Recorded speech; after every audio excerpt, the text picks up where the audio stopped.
ዘማሪት እንቆ ሥላሴ እግዚአብሔር አምላካችን ዝማሬ መላእክትን ያሰማልን። አሜን በሉ። ዝማሬ መላእክትን ያሰማልን። ዝማሬ መላእክትን ያሰማልን።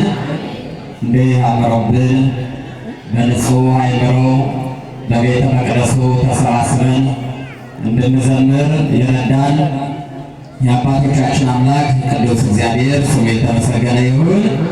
እልል ብላችሁ እግዚአብሔርን አመስግኑ።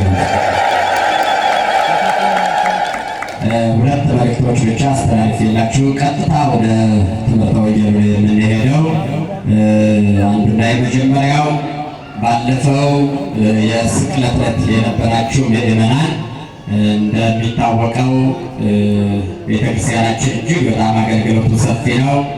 ሁልጊዜም በየሳምንቱ በሶስቱ መንበር ነው የሚቀደሰው።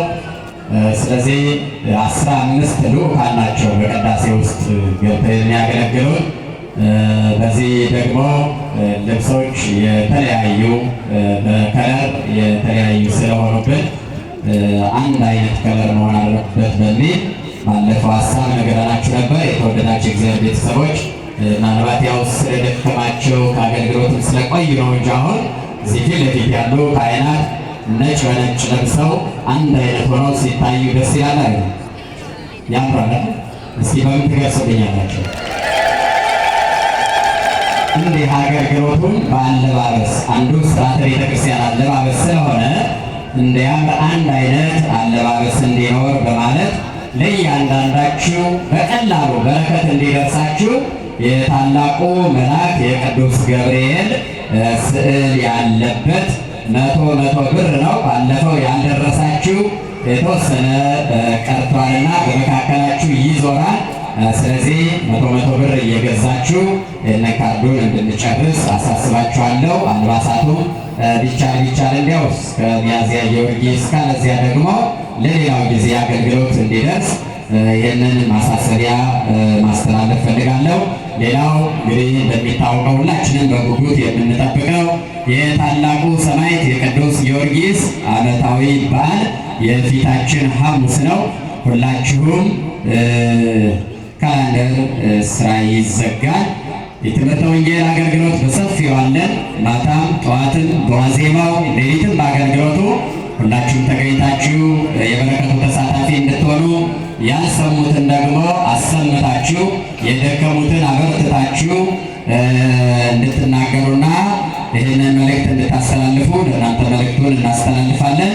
ከዚህ በመቀጠል የሚያስተምሩን ሁላችንም የምናውቃቸው ቤተክርስቲያናችን ካሉ የቤተክርስቲያን መምህራን አንዱ የሆኑት መጋቢ ሐዲስ መምህር ዘላለም አማረ የቦሌ ቡልቡላ መድኃኔዓለም ቤተክርስቲያን የሐዲሳት መጻሕፍት መምህር ይሆናሉ።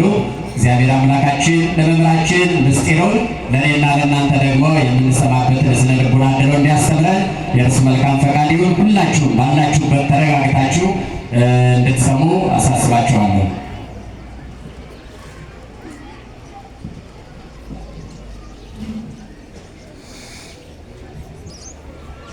በስመ አብ ወወልድ ወመንፈስ ቅዱስ አሐዱ እግዚአብሔር ጸባዖት ፍጹም ዘመላ ሰማያተ ወምድረ ቅድሳተ ስብሐቲከ